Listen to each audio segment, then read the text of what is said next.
Om Swastiastu, Assalamualaikum warahmatullahi wabarakatuh. Salam sejahtera bagi kita semua. Selamat sore.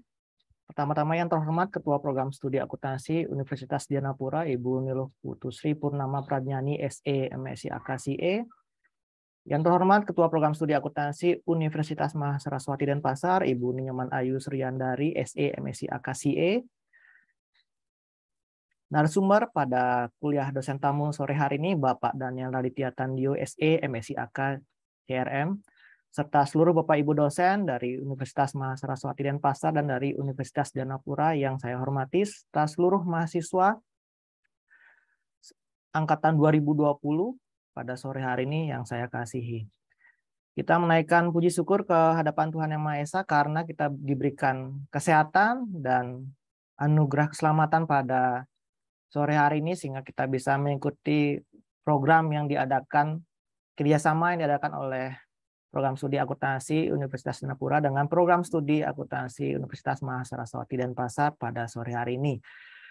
Untuk memulai kegiatan kita pada sore hari ini, sebelum masuk ke pemaparan materi oleh Bapak Daniel, sebelum itu akan ada sapaan dari Ketua Program Studi Akuntansi Universitas Dianapura kepada Ibu Niluh Putusri Purnama Pradnyani, SE, MSc, AKCE.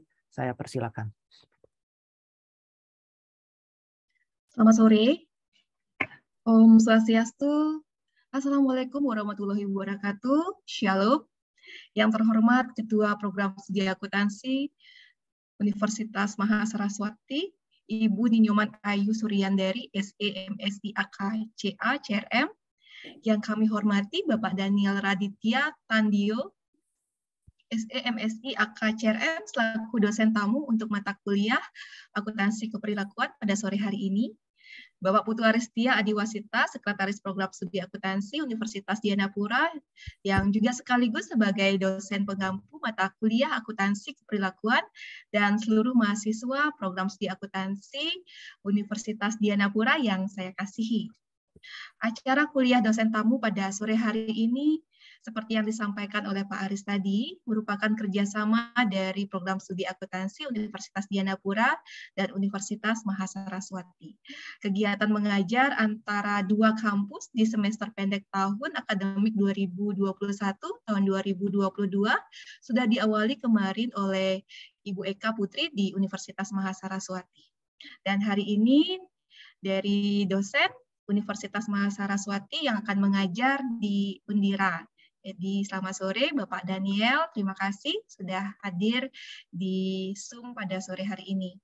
Tentu kegiatan kita tidak berhenti sampai di sini karena saat ini kita dituntut untuk mengikuti program Merdeka Belajar Kampus Merdeka.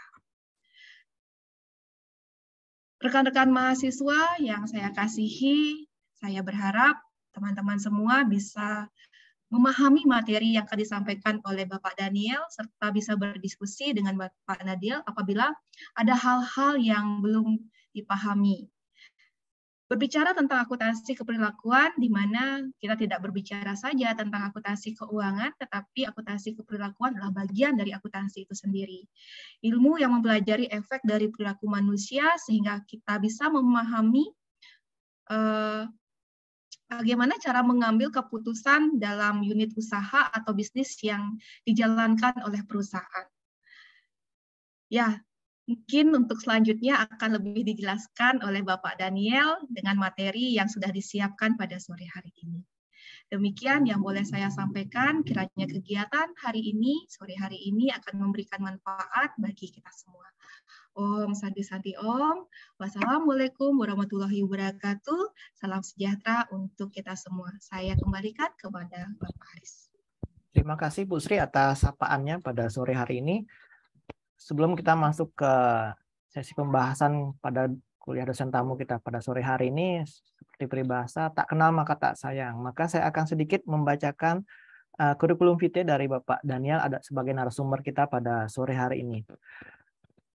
Adapun narasumber kita untuk kuliah dosen tamu pada kesempatan kali ini adalah Bapak Daniel Raditya Tandio, SE, MSc, AK, CRM. Beliau menamatkan pendidikan S1 pada tahun 2010 di Universitas Udayana, kemudian melanjutkan jenjang pendidikan ke profesi akuntansi dan menyelesaikannya di tahun 2011 di Universitas Udayana. Dan pada tahun 2014 beliau menamatkan pendidikan magisternya di Universitas Udayana. Bapak Dania pada saat ini sebagai dosen di Universitas Mahasaraswati Denpasar dari tahun 2015. Tanpa berlama-lama lagi, saya berikan kesempatan kepada Bapak Daniel untuk memaparkan materi yang akan disampaikan pada sore hari ini pada kegiatan kuliah dosen tamu di program studi akuntansi Universitas Dianapura. Untuk waktu dan kesempatan, saya persilakan kepada Bapak Daniel. Oke, selamat sore, Om Swastiastu. Assalamualaikum warahmatullahi wabarakatuh. Nama budaya, dan terima kasih atas waktunya yang diberikan dari Undira, Bapak Haris, Ibu Sri, dan juga ada rekan saya dari Kaprodi FEB Unmas Denpasar, Ibu Ayu, dan juga rekan-rekan mahasiswa semua. Terima kasih atas kehadirannya hari ini. Dan saya diberikan mandat ya, jadi untuk mengajar hari ini ya di kelas tamu. Jadi mata kuliahnya akuntansi keperilakuan. Ya. Untuk poin utamanya itu nanti ada di akuntansi sumber daya manusia, gitu kan. Tapi biasanya namanya mahasiswa kan kadang sudah diajarkan nanti lupa, gitu kan. Simpan hilang gitu kan. Jadi harusnya disimpan di kepala tapi sebentar hilang gitu kan. Nah, jadi sebelum masuk ke akuntansi SDM, kita akan flashback sedikit ya. Ke apa sih sebenarnya akuntansi keperilakuan itu ya. Tadi oleh Ibu Sri ya, sudah disinggung sedikit. Akuntansi keperilakuan itu mengenai bagaimana perilaku manusia ya, mempengaruhi apa yang mereka lakukan ketika melakukan kegiatan yang berhubungan dengan akuntansi, baik itu membuat jurnal, membuat laporan keuangan, ketika menerbitkan laporan keuangan hasilnya akan seperti apa, mengambil keputusan bagaimana. Secara umum seperti itu, gitu ya. Dan saya izin untuk share screen ya, materi saya. Oke, apakah sudah terlihat? Sudah, Bapak. Sudah ya Pak. Terima kasih. Oke. Jadi seperti yang saya sampaikan tadi, ya untuk adik-adik mahasiswa juga semua, sebelum kita masuk ke akuntansi sumber daya manusia, kita mundur sedikit ya ke apa itu akuntansi keperilakuan. Oke. Jadi agenda besarnya hari ini adalah saya akan bahas sedikit mengenai akuntansi keperilakuan, kemudian kita masuk ke intinya, akuntansi sumber daya manusia, kemudian baru nanti ada satu research yang cukup terkenal di akuntansi keperilakuan yang berhubungan dengan akuntansi sumber daya manusia yang nanti akan saya sampaikan sedikit. Ya. Oke, jadi kita ke akuntansi keperilakuan, behavioral accounting. Ya. Sebenarnya apa ini? Akuntansi keperilakuan itu apa ya? Ada kata akuntansi di situ, pertama. Ya.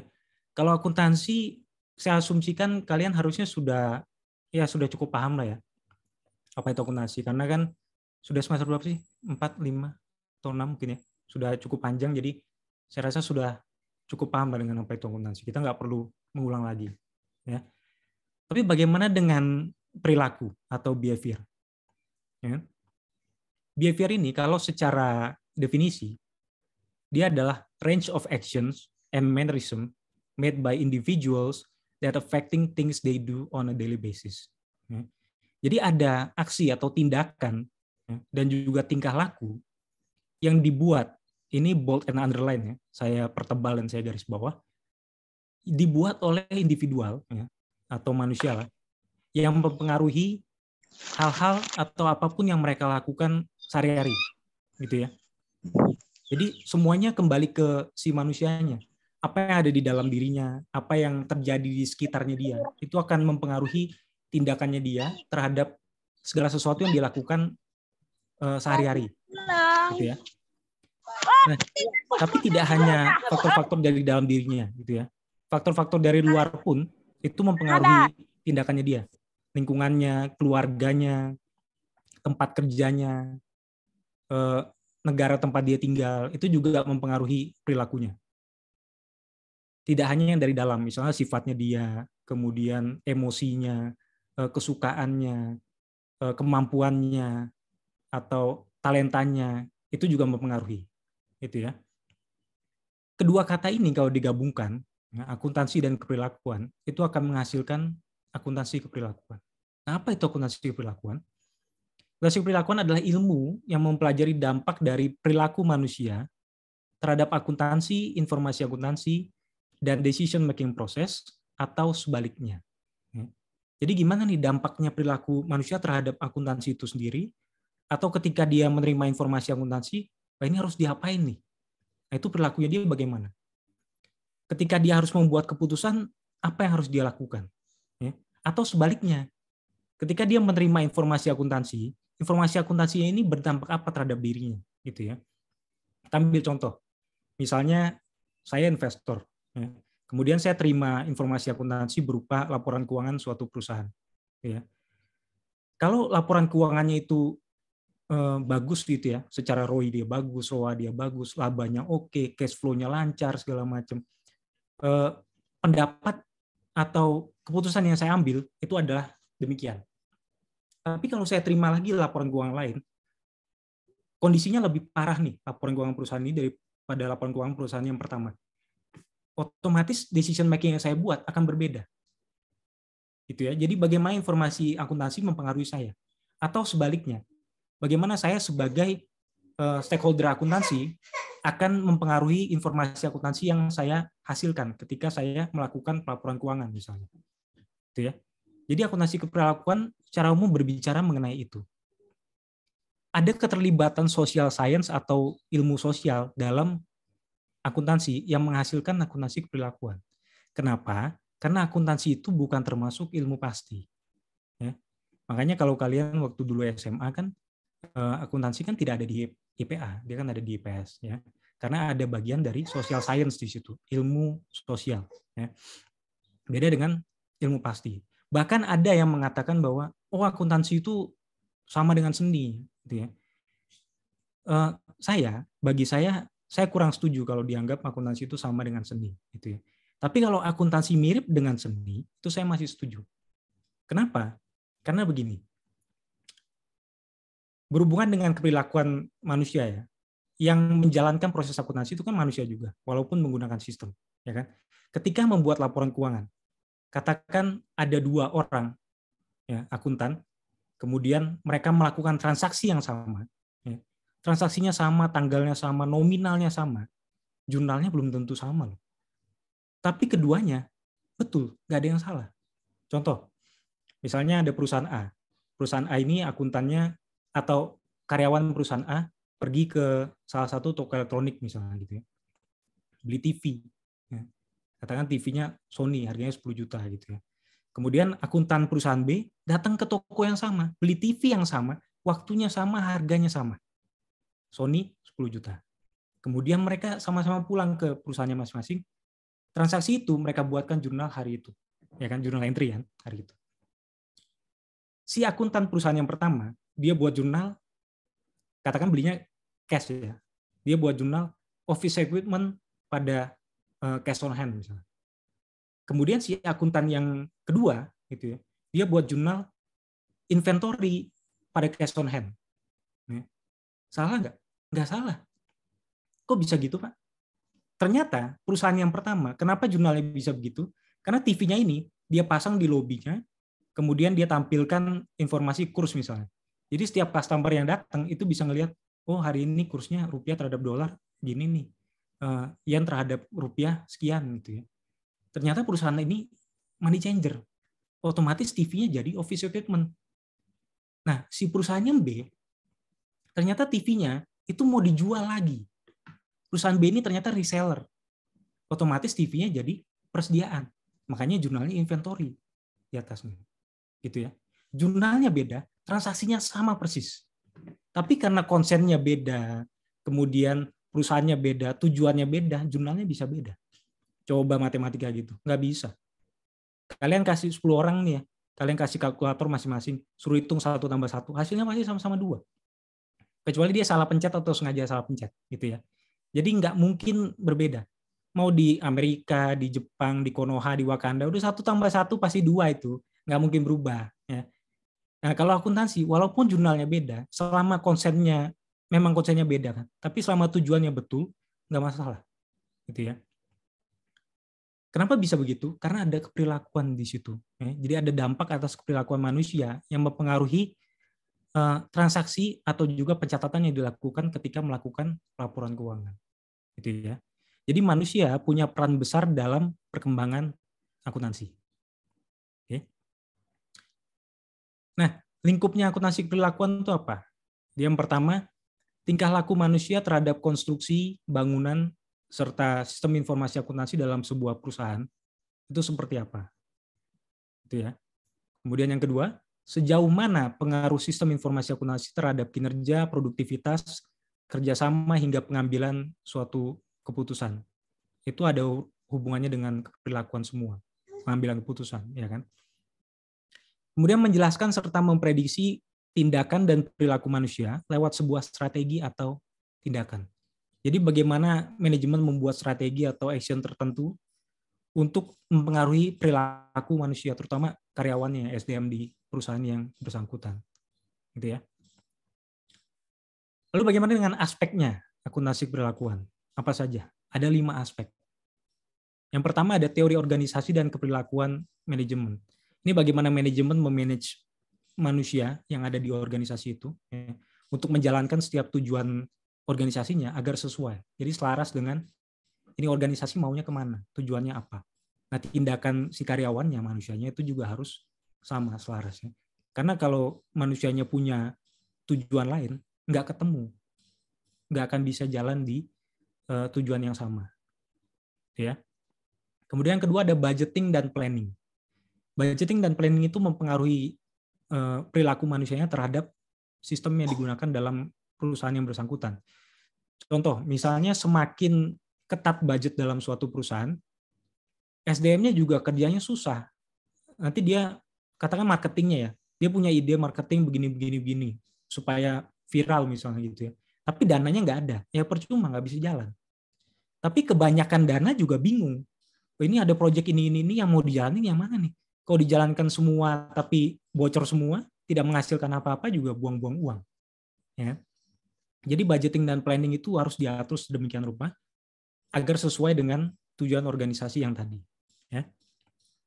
Kemudian decision making. Lagi kan saya sebut-sebut dari tadi. Decision making ini sangat dipengaruhi juga oleh perilakuan.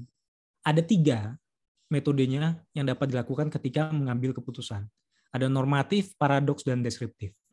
Normatif itu ketika kita terima informasi, keputusan yang kita ambil tuh betul-betul sesuai dengan informasinya. Memang mengikuti informasinya. Kalau paradoks, itu kebalikannya. Informasinya harusnya membuat kita mengambil keputusan A, kita ambil B. Itu kalau paradoks.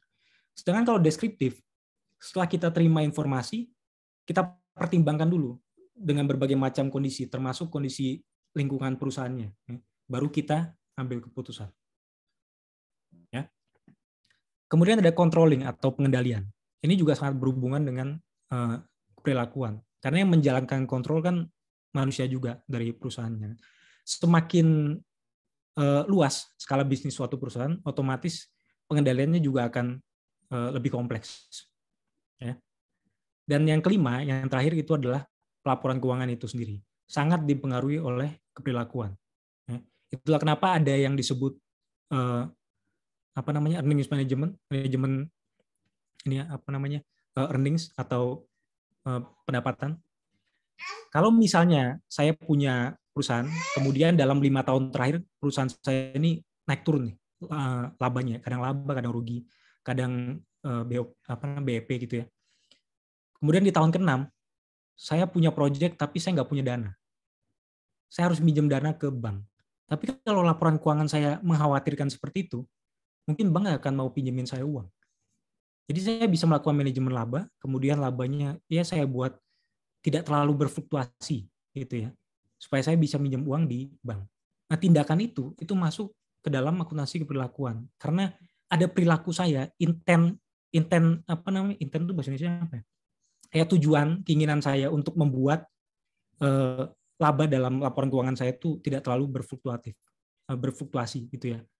Nah, itu sangat berpengaruh.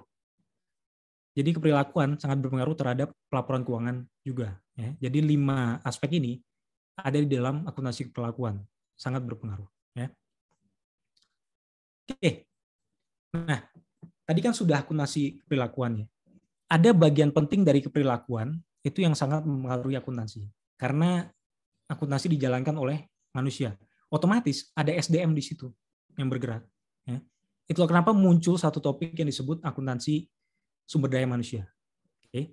Jadi sekarang kita masuk ke akuntansi sumber daya manusia. Nah, apa itu akuntansi sumber daya manusia, Pak?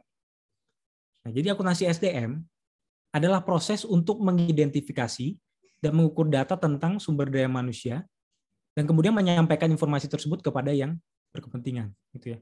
Apapun yang berhubungan dengan sumber daya manusia di dalam perusahaan itu diolah oleh akuntansi sumber daya manusia untuk dijadikan satu sumber informasi dan digunakan untuk pengambilan keputusan berikutnya, tapi yang berhubungan dengan SDM, gitu ya. Nah, Flamhouse itu memaparkan ada 3 ide dasar dalam pengembangan akuntansi sumber daya manusia. Ada human, value, dan information. Nah, apa itu masing-masing?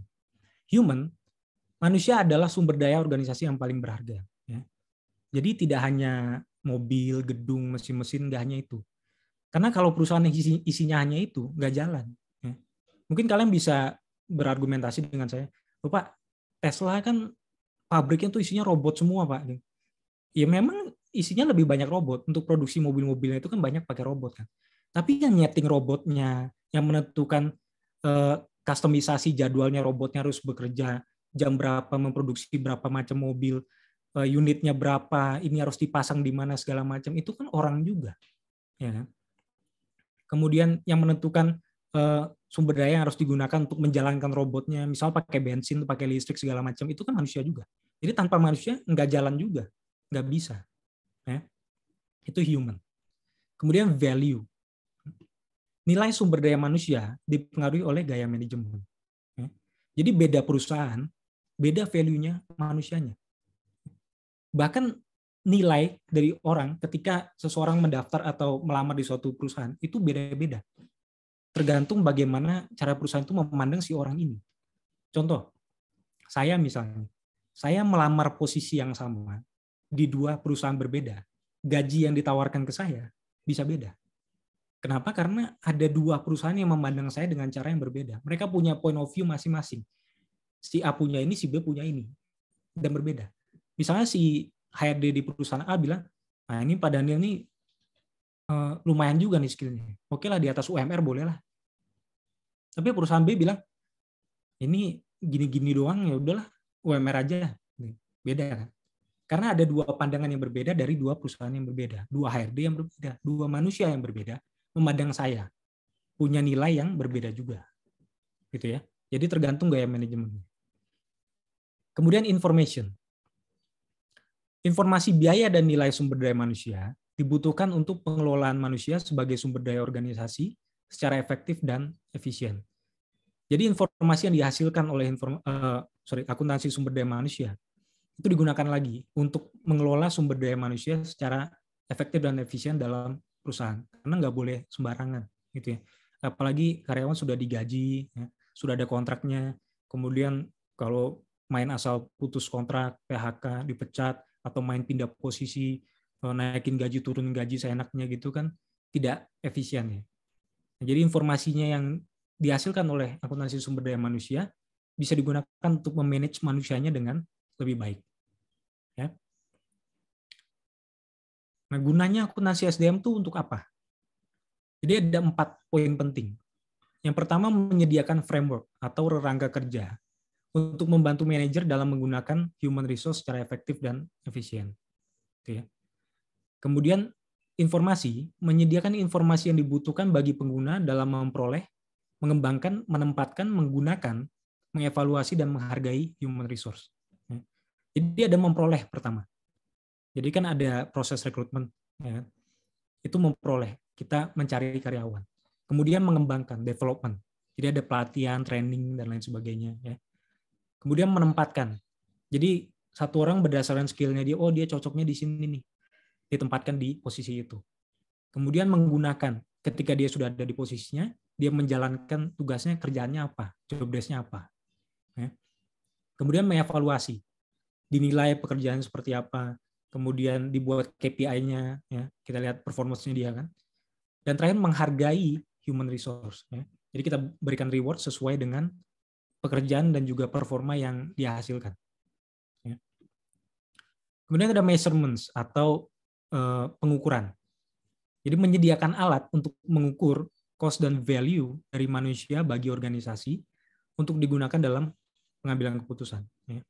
Tanpa akuntansi SDM agak susah untuk menilai atau mengukur manusia dan juga tenaga kerja dalam perusahaan. Ya. Dan yang keempat tuh motivasi.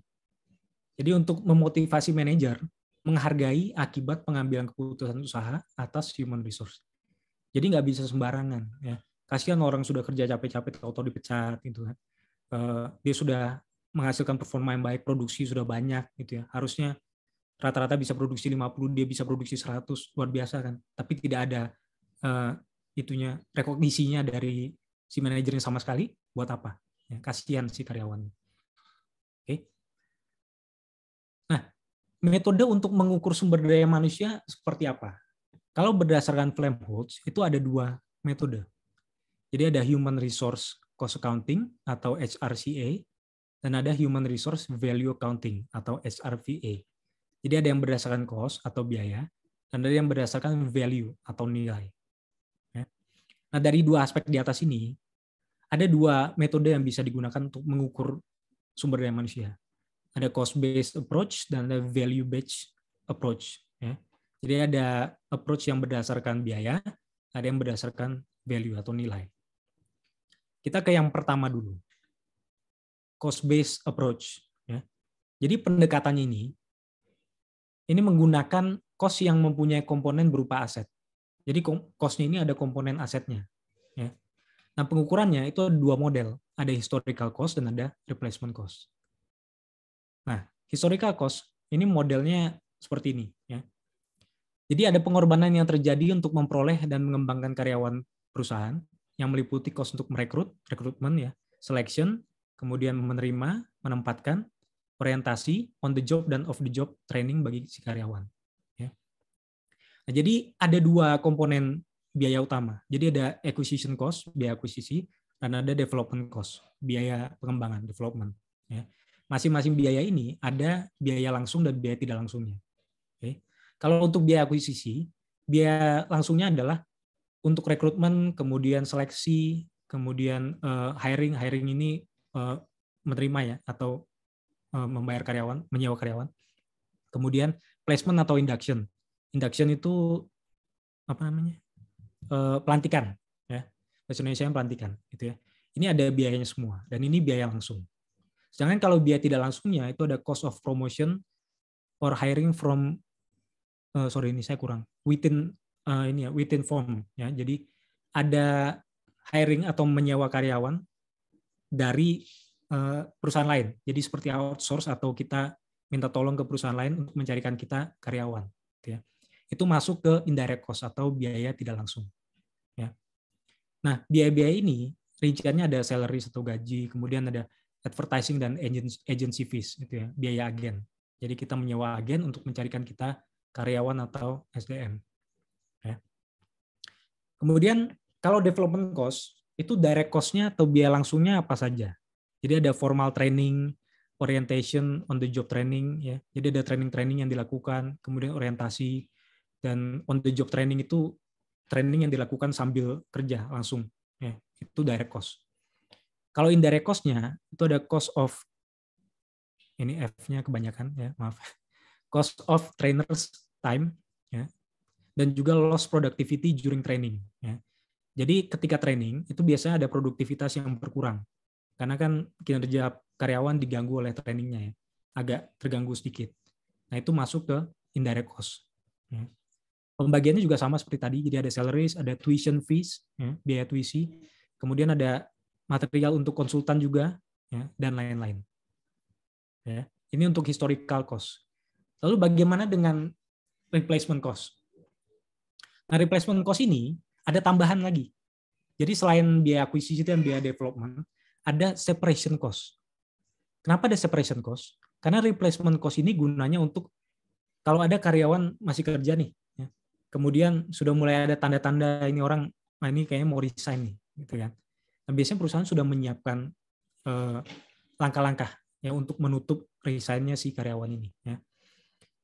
Misalnya mulai mencari calon-calon karyawan baru, gitu ya, atau menyiapkan segala biaya yang berhubungan dengan pencarian karyawan yang baru itu nanti. Ya. Dan ketika terjadi, itulah muncul separation cost. Ya. Kalau untuk acquisition cost dan development cost sama dengan historical cost tadi, ya, sama persis. Sedangkan separation cost ini untuk direct cost dan indirect cost-nya berbeda. Ya. Untuk biaya langsungnya itu ada separation pay. Separation pay itu kalau di Indonesia seperti pesangon gitulah ya. Nah itu salaries dan juga benefit lainnya. Kemudian ada indirect cost. Indirect cost-nya ini ada dari loss of efficiency prior to separation. Nah ini biasanya karyawan yang sudah mau resign itu kan mulai aneh-aneh ya. Ada yang mulai sering telat datang, makan siang harusnya sejam, 2 jam nggak balik-balik kan, orang kemana gitu kan. Atau pencatatan tadinya beres, kemudian mulai nggak beres, Kosopnam nggak beres, Tokopnam nggak beres gitu ya. Nah itu disebut loss of efficiency prior to separation. Jadi ada efisiensi yang hilang sebelum dia berpisah dengan perusahaan. Gitu ya. Nah itu berhubungan dengan salaries dan benefit, karena kan tetap gajinya dibayar ya. Sudah gajinya dibayar tapi efisiensinya berkurang. Nah, itu kan biaya. Oke. Kemudian ada lagi dari imputed cost. Imputed cost itu biaya yang nggak kelihatan. Gitu ya.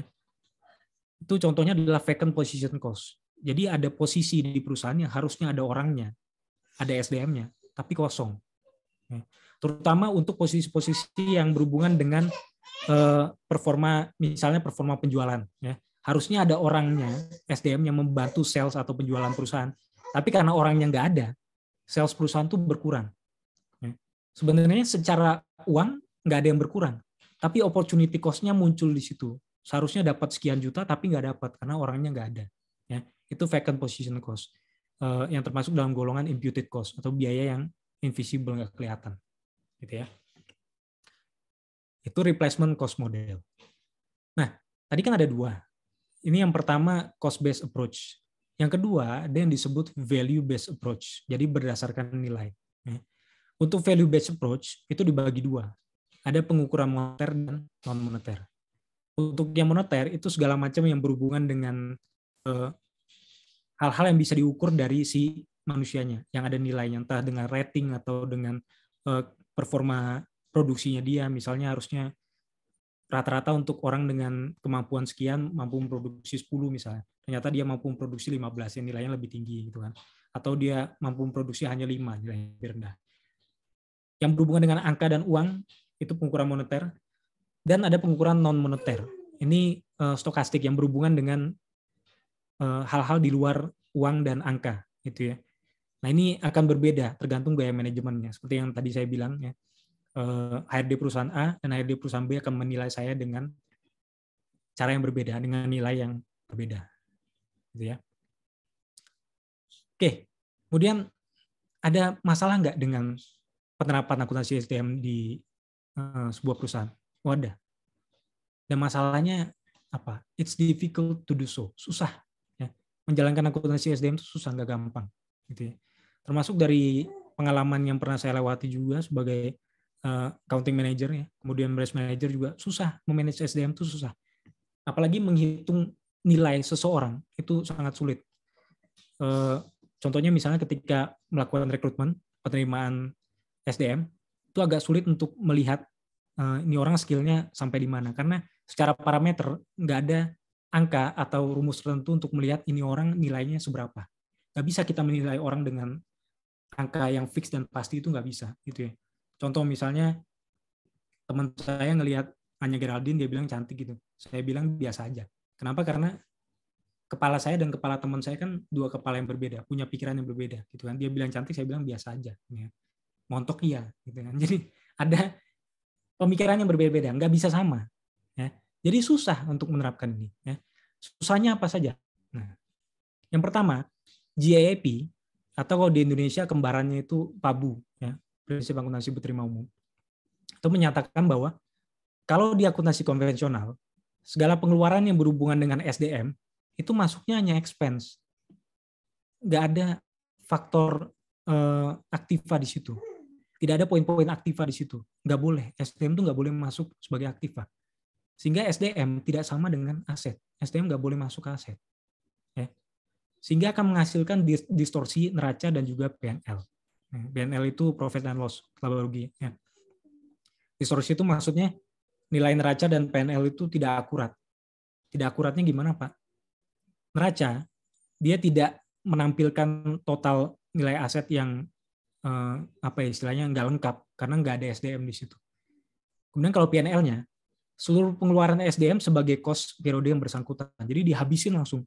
Untuk satu periode ya dibiayakan di situ, dibebankan di situ, udah habis aja, udah hilang.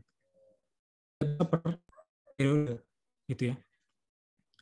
Padahal kalau FASB bilang ya, definisi aset itu adalah probable future economic benefits obtained or controlled by a particular entity as a result of past transactions or events. Ada 3 poin yang bisa kita ambil dari sini. Yang pertama, aset itu adalah probable future economic benefits. Jadi ada kemungkinan benefit ekonomi di masa depan yang bisa diperoleh dari aset itu. Kemudian, obtain or controlled by a particular entity. Jadi diperoleh dan dimiliki oleh entitas tertentu. Dan yang ketiga, result of past transactions or events adalah hasil dari transaksi atau kejadian masa lalu. Nah, coba kita lihat SDM, orang ya, manusia ya. Manusia tuh punya probable future economic benefits nggak, karyawan? Ada kan? Dia kerja di perusahaan nih. Misalnya ada orang dikontrak 5 tahun misalnya, satu perusahaan. Perusahaan berani mengontrak dia 5 tahun karena perusahaan punya pandangan bahwa ini orang skillnya bagus. Dia bisa memberikan kita sesuatu di masa depan. Jadi ada nilai secara ekonomi yang bisa diukur dan bisa kita dapatkan dari orang ini, SDM ini. Gitu kan? Kemudian kalau hasil dari transaksi dan kejadian masa lalu, iya, karena ada rekrutmen. Ini orang nggak tiba-tiba muncul gitu kan. Jadi ada rekrutmen, dia datang, dia melamar, kita rekrut segala macam, ada pelatihan dan lain sebagainya. Kemudian kita jadikan dia karyawan di perusahaan kita. Nah, tapi kalau obtain or controlled by particular entity, kalau secara kontrak iya, tapi secara hukum di Indonesia nggak boleh. Itulah kenapa yang nomor 2 ini tidak terpenuhi. Ini yang menyebabkan di Indonesia masih agak susah untuk menganggap bahwa SDM itu adalah bagian dari aset. Padahal harusnya begitu. Kenapa? Karena setiap pengeluaran SDM yang memiliki komponen aset maupun expense harus dikapitalisasi dan kemudian harus diamortisasi. Masalahnya apa? Masalahnya susah. Gimana cara kita mengamortisasi SDM manusia coba? Kalau aktiva yang berupa benda mati ya, misalnya mobil. Misalnya si contoh mobil ya. Di PMK nomor 96 tahun 2009. PMK itu peraturan Menteri Keuangan ya, bukan penyakit mulut dan kuku ya. Itu kan beda hal ya. Ini peraturan Menteri Keuangan ya, nomor 96 tahun 2009 itu menyatakan bahwa mobil itu masuk kelompok 2, harta berwujud bukan bangunan ya. Nah, itu ada nih, ada tabelnya. Untuk penyusutannya, kalian mau pakai metode yang mana? Misal garis lurus, ya ini, kelompok 2, tuh 8 tahun. Ada masanya tuh, kalian punya mobil, perusahaan punya mobil, masa manfaatnya 8 tahun, sudah ada tarifnya. Kalau pakai saldo menurun juga ini, 8 tahun juga, tarifnya juga ada sendiri. Ya. Kalau manusia gimana coba? Orang gimana? Gimana cara kita mengukur ini orang umurnya berapa? Nggak bisa. Hanya Tuhan yang tahu. Ya kan? Seperti pepatah yang mengatakan, dalamnya laut bisa diukur, dalamnya citato siapa yang tahu? Ya kan? Citato bungkusnya besar, saya beli 24.000, isinya cuma separuh, kan mending saya beli Pringles ya kan, 24.000 tapi full gitu kan. Nggak ada yang tahu. Marco Simoncelli, ya, ini pembalap MotoGP terkenal sekali, hebat sekali, berbakat. Valentino Rossi bilang ini bisa jadi penerusnya dia. 2011 umur 24 tahun sudah meninggal tabrakan kecelakaan waktu itu di lintasan MotoGP. Nggak ada yang tahu. Padahal bakatnya luar biasa. Susah. Jadi untuk mengukur SDM itu susah, terutama untuk amortisasinya. Dan peraturan di Indonesia juga belum mengharuskan SDM itu harus masuk ke Aktiva. Saya nggak tahu kalau di negara lainnya, mungkin ada di Eropa atau di mana punya peraturan sendiri, saya kurang tahu ya. Tapi kalau di Indonesia belum bisa, susah.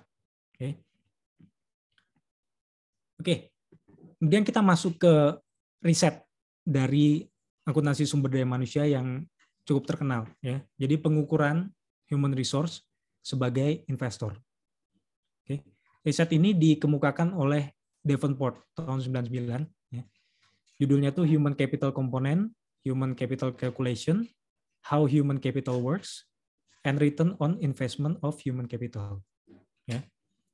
Jadi Davenport menyatakan bahwa human capital memiliki 4 komponen utama.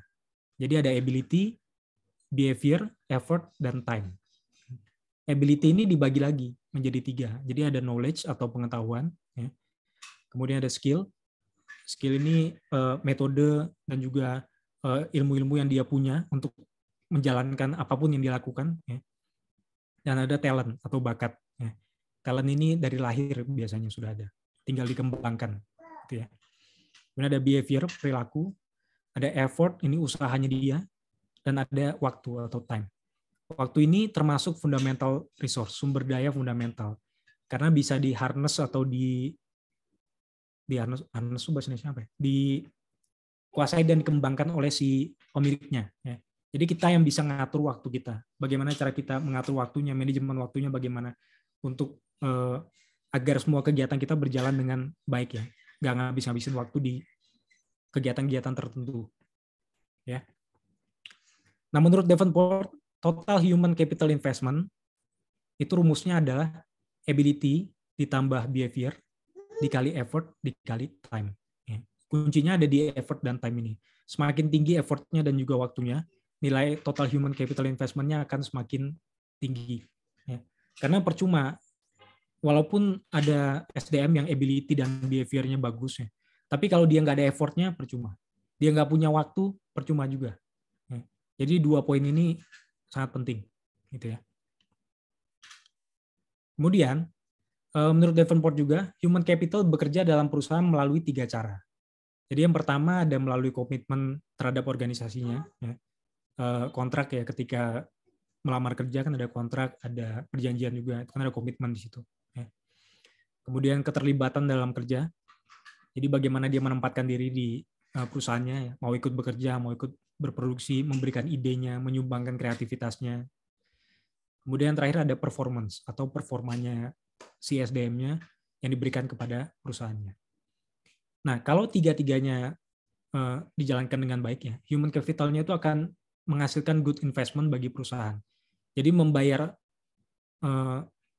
SDM dengan harga tinggi, tapi kalau worth it, itu akan menjadi good investment. Dan good investment itu akan memberikan high level performance kepada perusahaannya. Ya. Jadi nggak rugi dia bayar orang mahal-mahal. Ya. Nah, untuk mewujudkan ROI itu return on investment nih, dari investment yang bagus ini tadi, kan harus ada ROI-nya. Untuk mewujudkan ROI yang baik, sehingga SDM mampu menghasilkan kinerja yang tinggi bagi perusahaan, ada 4 komponen yang harus dipenuhi oleh perusahaan. Yang pertama ada intrinsic job fulfillment, kemudian opportunity for growth, recognition for accomplishment, dan financial reward. Keempat komponen ini, kalau terpenuhi dan dilakukan oleh perusahaan, ini adalah human capital investment yang baik. Masing-masingnya apa saja? Yang pertama dulu, yaitu intrinsic job fulfillment. Ini adalah faktor-faktor yang ada dalam pekerjaan yang meliputi 1, tingkat menarik tidaknya pekerjaan. Jadi kalau ada pekerjaan ini menarik nggak untuk si SDM-nya? Ya. Kemudian kedua, boleh tidaknya mengembangkan kreativitas. Kalau ada SDM yang terlalu dikekang oleh perusahaannya, udah kamu kerjanya ini aja, pokoknya ikutin job desk-nya aja. 1 ini, 2 ini, 3 ini, 4 ini.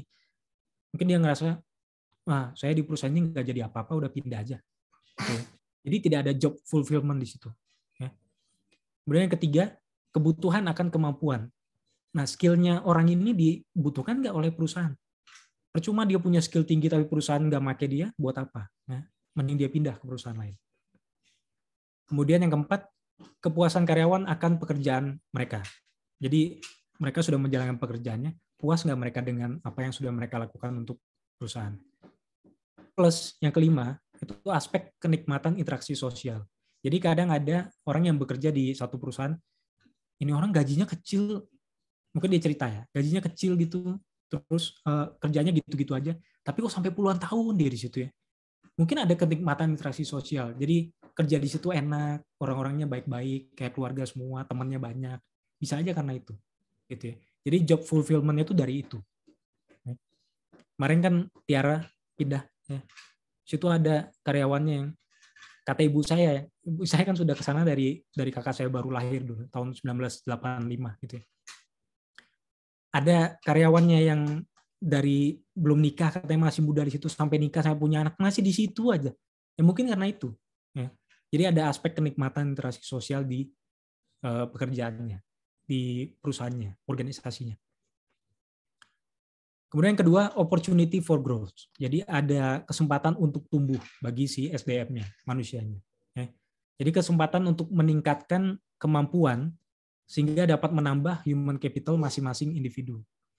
Faktor ini meliputi kesempatan untuk belajar dan tumbuh secara pribadi serta maju bersama organisasi. Ya. Jadi seperti yang tadi saya bilang, kalau ada karyawan yang dia tidak terlalu dikasih kesempatan untuk berkembang, mungkin dia bisa pindah ke perusahaan lain. Karena dia mikir, kalau saya di sini jadi staff mulu, kemudian nggak diajarin ini itu, saya kapan dong bisa naik ke assistant manager? Saya kapan dong bisa jadi manager? Itu kan kasihan. Jadi dia akan lebih memilih untuk pindah. Ya. Jadi kalau ini terpenuhi, bagus. Kemudian recognition for accomplishment. Jadi ada rekognisi dari atasannya. Jadi ketika dia melakukan sesuatu dengan baik atau menghasilkan produksi lebih banyak, manajernya akan memberikan rekognisi. Dia bilang, oh oke, bagus. Ini kamu saya kasih bonus, kamu boleh pulang duluan, saya kasih uang nih untuk bonus untuk malam minggu atau untuk jalan-jalan kemana gitu ya.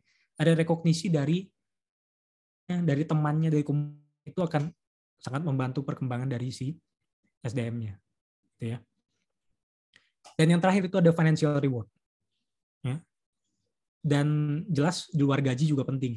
Ya. Kalau gaji kan sudah pasti ya, karena kalau kerja nggak dibayar gajinya kan kasihan karyawannya. Di berbagai bentuk kompensasi dan manfaat, terutama kompensasi yang didasarkan pada kinerja dan produktivitas. Ya. Ini sangat penting. Kalau di luar kinerja dan produktivitas, ya dikasih syukur, nggak dikasih juga ya sudahlah, nggak apa-apa. Ya. Tapi kalau kinerja dan produktivitas, wajib. Karena kan sudah sesuai dengan kontrak dan perjanjiannya si SDM ini dengan perusahaannya. Ya. Oke, nah dari ROI, atau investment terhadap human capital yang tadi dijelaskan oleh Davenport. Diagramnya seperti ini. Jadi tempat kerjanya, ya, itu dia akan memberikan lingkungan dan juga faktor-faktor yang akan mendukung kerjanya si SDM-nya. Ya. Sehingga SDM-nya mau berkomitmen dan juga melakukan engagement atau perjanjian dengan si perusahaannya. Kemudian terjadilah human capital investment. Di sinilah perusahaan bayar gaji, memberikan reward, dan lain sebagainya. Human capital investment yang baik akan menghasilkan performa yang baik bagi perusahaan. Performa yang baik ini akan memberikan job satisfaction kepada si karyawannya dan akan menghasilkan ROI yang bagus untuk perusahaannya. Dan ini akan berulang lagi ketika perusahaannya mencari SDM yang baru atau mengganti SDM yang lama dengan yang baru. Jadi selama ini terpenuhi, ROI-nya akan bagus untuk perusahaan dan akan menghasilkan feedback yang bagus nanti kalau secara finansial, gitu ya. Oke, kesimpulannya untuk akuntansi sumber daya manusia itu kenapa penting dipelajari dan masuk ke dalam akuntansi keperlakuan, karena perilaku manusia ini sangat mempengaruhi apa yang terjadi di dalam akuntansi. Seperti yang tadi saya bilang, akuntansi itu bukan ilmu pasti. Kita nggak bisa dengan pakem tertentu menghasilkan informasi yang tertentu juga. Memang ada PSAK, ada IFRS dan lain sebagainya, ada memang. Tapi kan ketika menyampaikan atau menghasilkan suatu laporan keuangan, ada faktor manusianya di situ. Intensinya apa? Si akuntannya ini maunya apa? Dia pengennya laporannya seperti apa? Nanti hasilnya akan mengikuti maunya si akuntannya ini, gitu ya. Hence manajemen laba atau earnings management. Makanya itu muncul.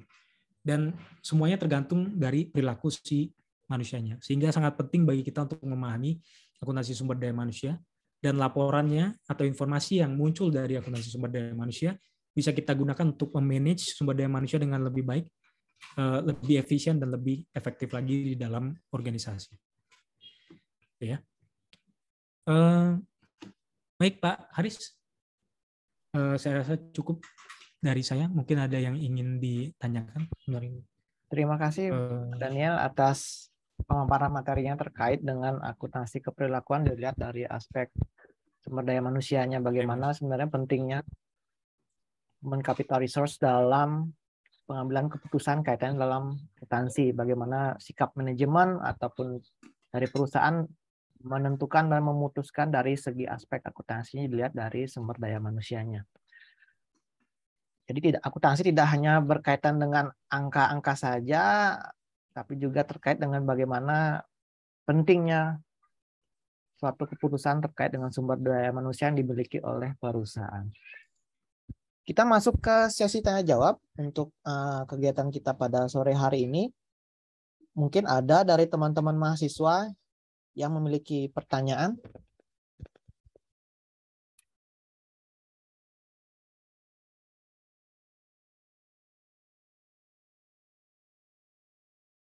Silakan. Silakan bisa diajukan pertanyaan ke Bapak Daniel terkait dengan materi kita pada sore hari ini.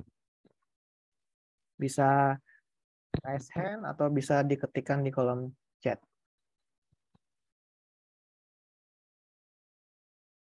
Silakan.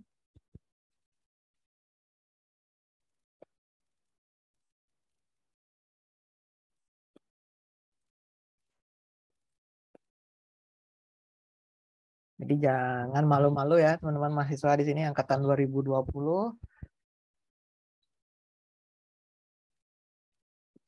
Silakan.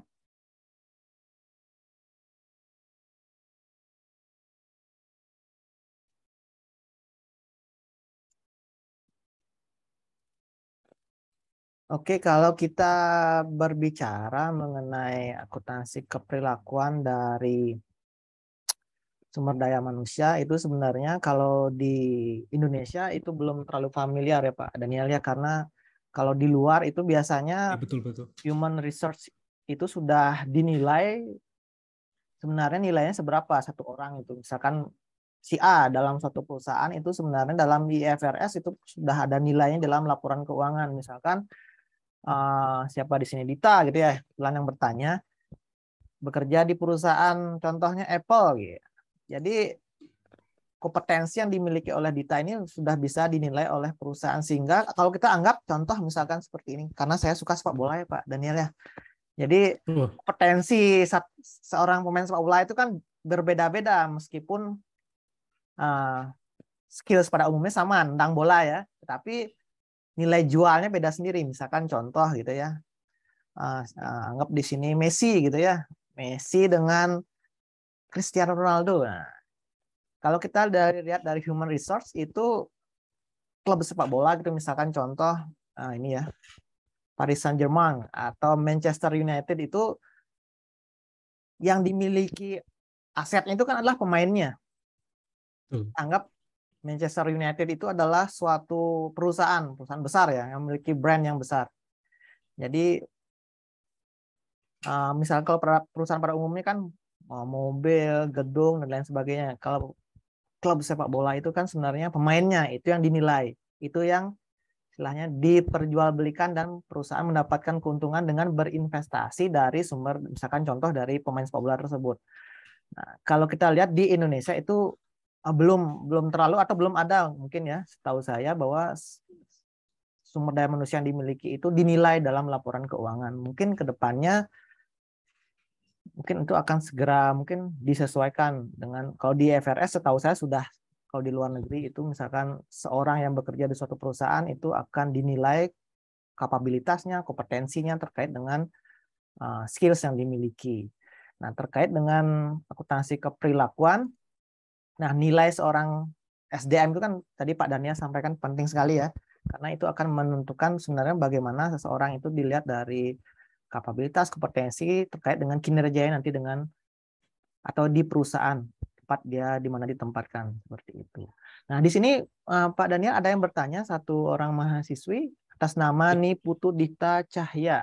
Silakan Dita, bisa disampaikan pertanyaannya ataupun ada yang ingin ditanyakan terkait dengan materi kita pada sore hari ini? Silakan.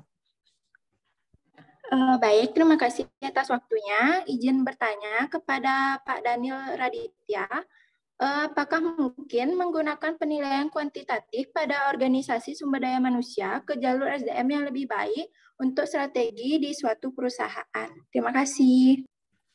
Terkait dengan penilaian, terima kasih Ditaya. Biasanya nilai kuantitatif, nah ini yang nilainya apakah subjektif atau objektif atau gimana? Bisa mungkin Pak Daniel bisa menjelaskan terkait dengan penilaian suatu kompetensi dari sumber daya manusia yang bisa dikuantitatifkan.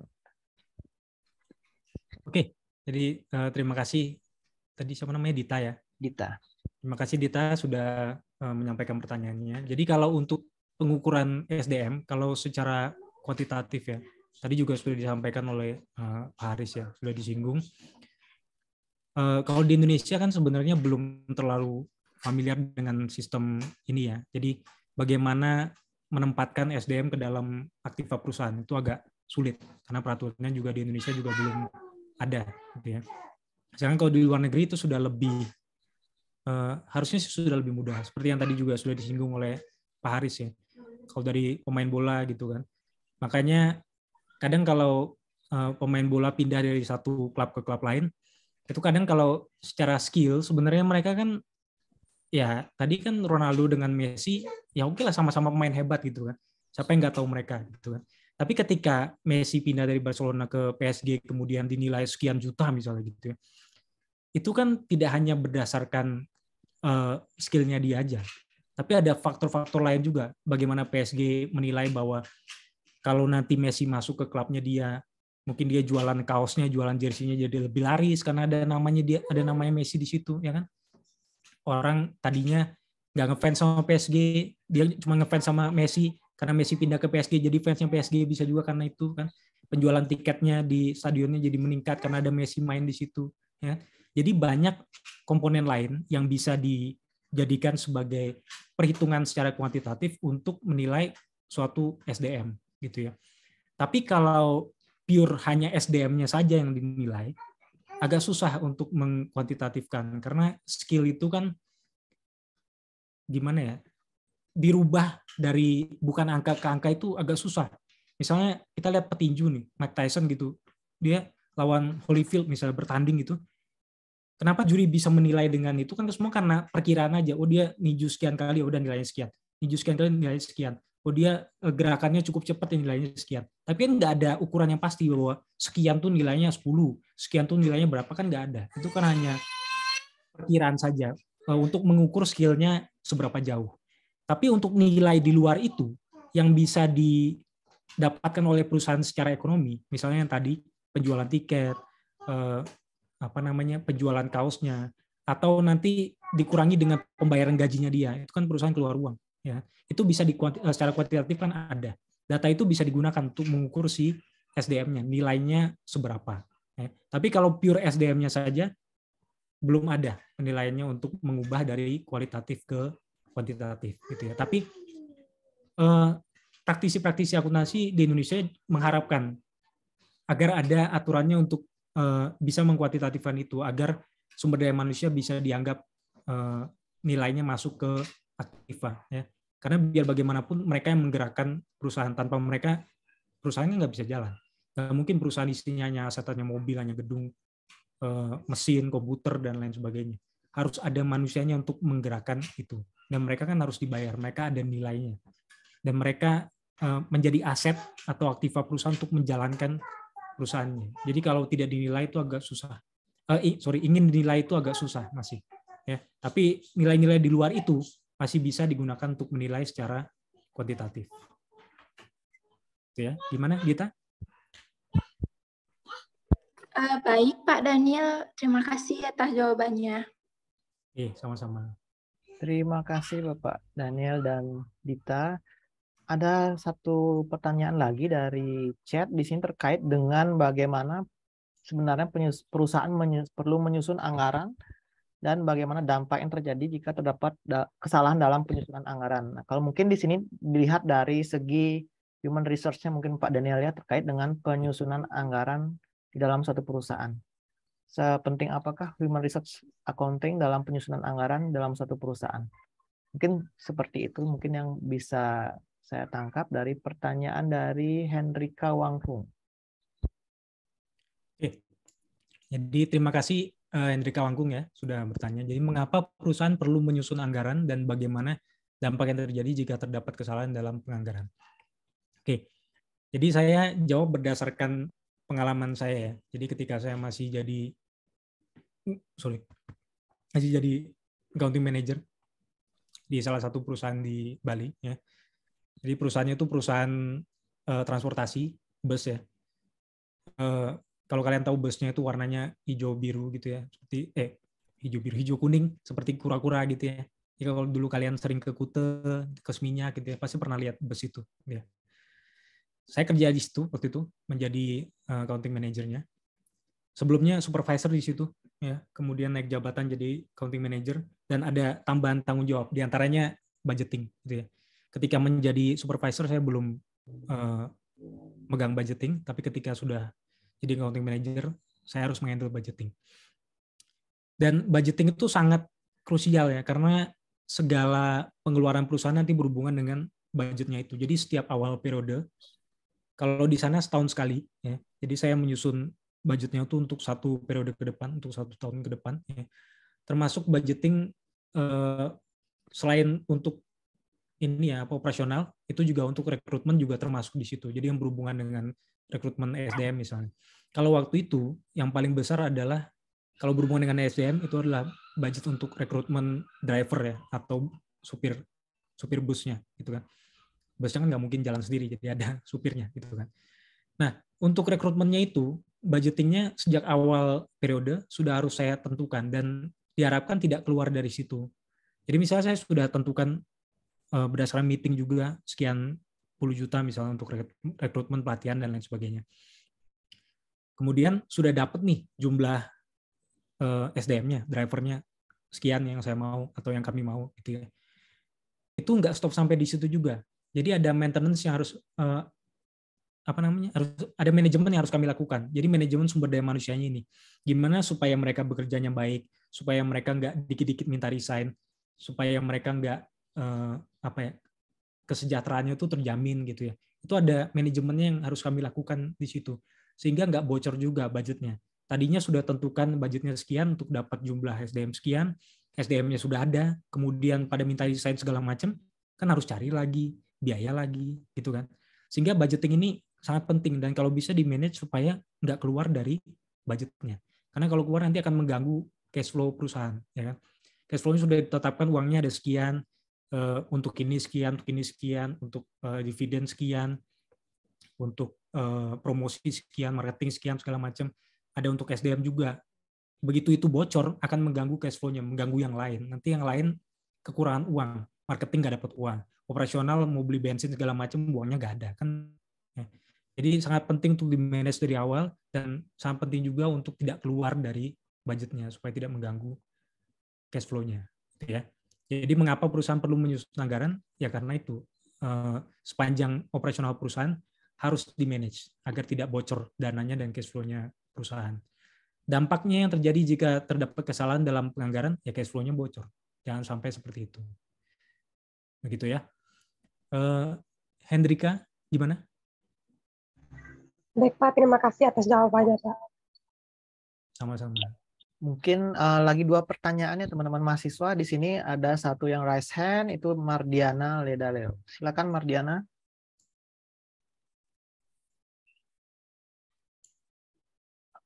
Mic-nya masih di mute mungkin itu. Silakan di unmute dulu. Sepertinya ada kendala ya. Jadi saya tidak terdengar mungkin. Mungkin bisa diketikkan ya di kolom chat Mardiana kalau ada ini trouble. Mungkin dari kolom chat. Oh, sudah, halo? Terdengar? Bisa kedengar Pak suara saya? Oh, sudah. Silakan. Jadi saya ingin bertanya, tadi kan di sana dijelaskan ada 2 metode pengukuran SDM. apakah dalam satu perusahaan bisa menggunakan dua jenis yang bersamaan? Jika tidak, masing-masing metode yang lebih cocok di jenis perusahaan, kelebihan serta kekurangan masing-masing metode yang seperti apa, Pak? Terima kasih. Oke, jadi metode pengukuran SDM ya. Sebentar.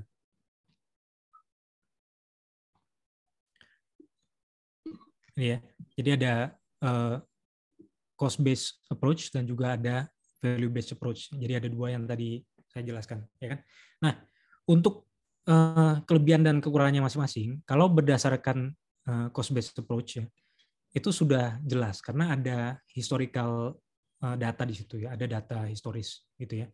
Jadi recordnya sudah jelas selama pencatatannya betul. Kalau akuntannya pencatatannya salah ya otomatis datanya kan nggak ada. Ya.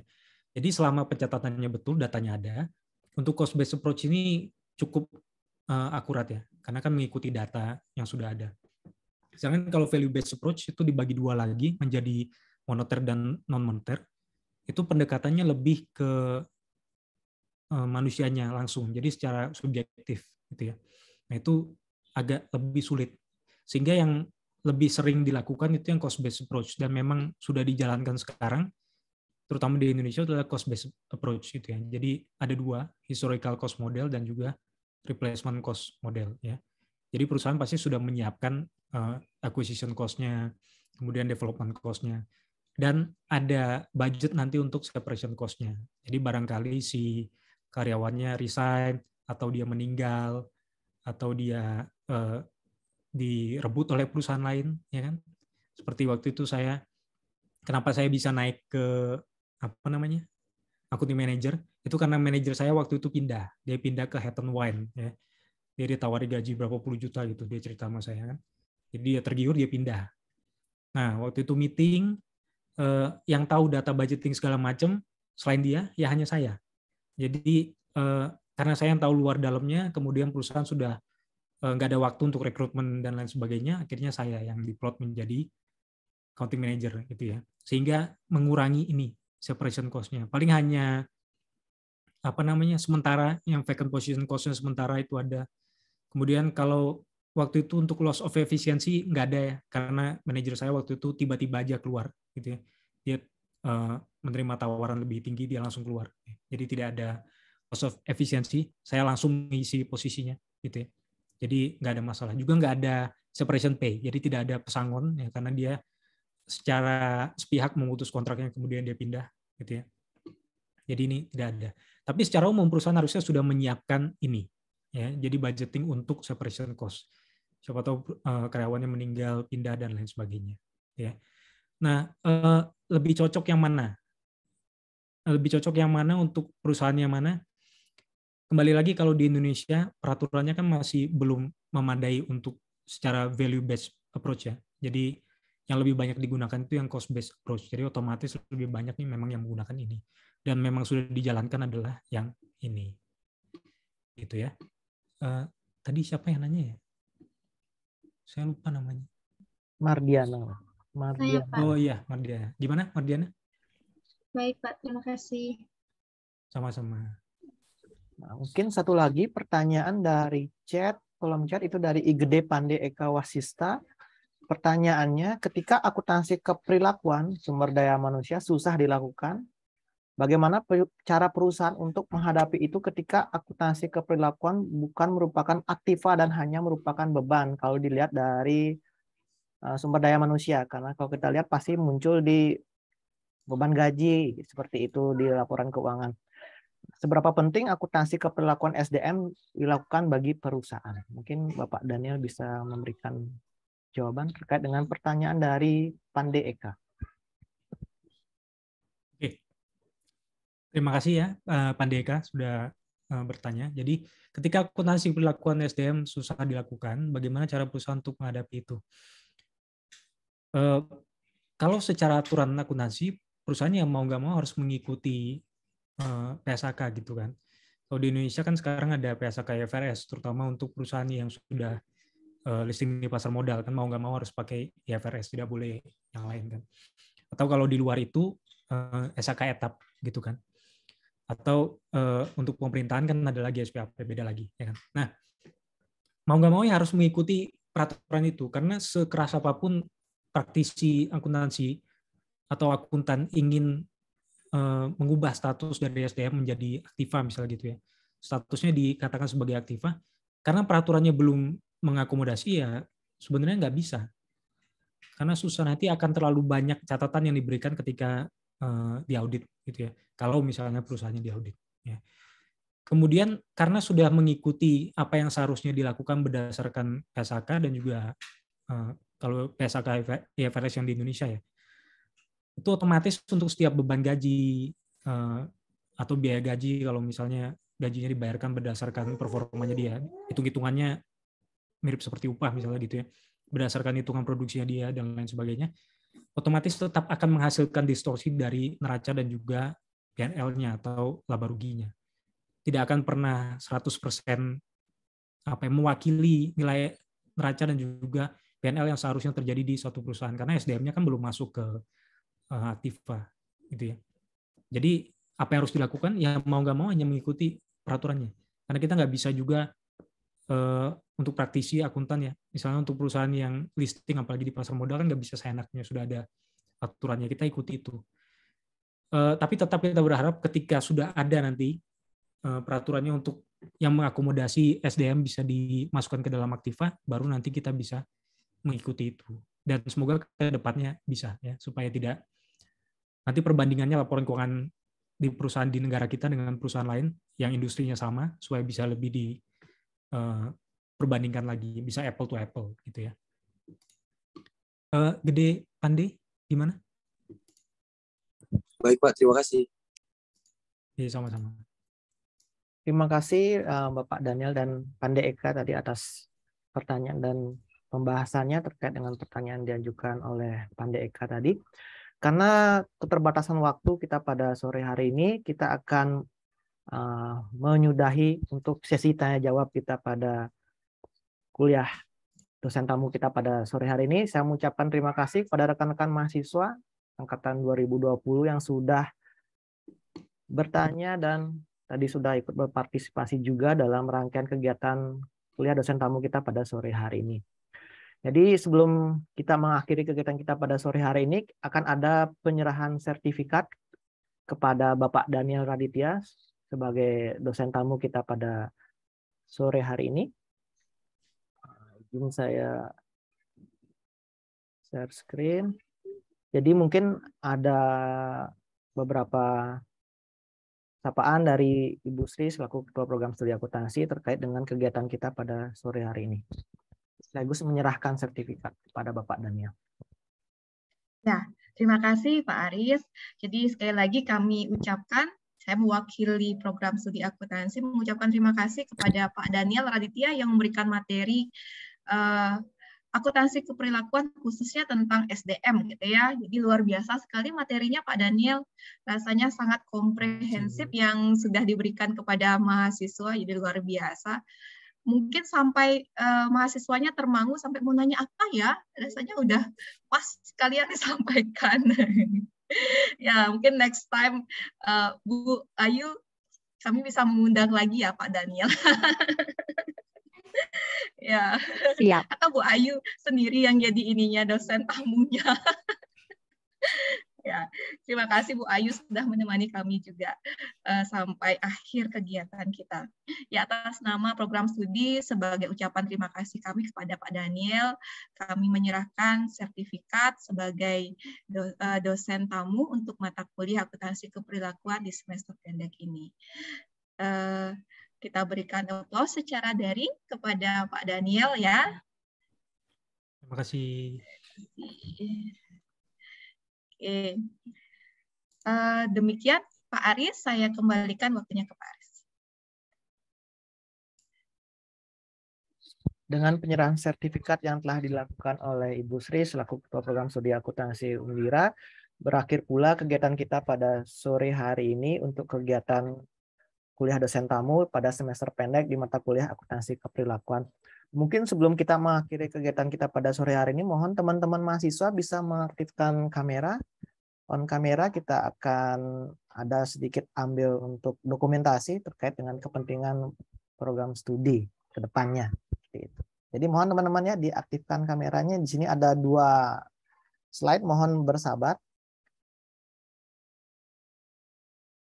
Oke. Mungkin saya mulai dari slide yang pertama. Dalam hitungan yang ketiga ya. 1, 2, 3. Sebentar. Yang slide kedua bisa bersiap teman-teman. Slide yang kedua. Dalam hitungan ketiga saya hitung 1, 2, 3. Terima kasih kepada teman-teman mahasiswa, kepada Ibu Ayu selaku Ketua Program Studi Akuntansi UNMAS yang sudah menemani dari awal sampai akhir. Ada tetap bersama-sama dengan kita, Bu Sri Purnama juga selaku Ketua Program Studi Akuntansi Undira, dan Bapak Daniel selaku narasumber dosen tamu kita pada sore hari ini. Program studi mengucapkan terima kasih atas kehadiran teman-teman mahasiswa juga di sini yang sudah dari awal sampai akhir hadir pada sore hari ini. Dan hendaknya ini bukan yang pertama dan terakhir kalinya kita mengadakan kegiatan seperti ini, kuliah dosen tamu. Mungkin ini akan menjadi awal yang baik untuk kedepannya dari Prodi Akuntansi Undira dan Prodi Akuntansi dari FEB UNMAS kedepannya bisa mengadakan kegiatan yang serupa.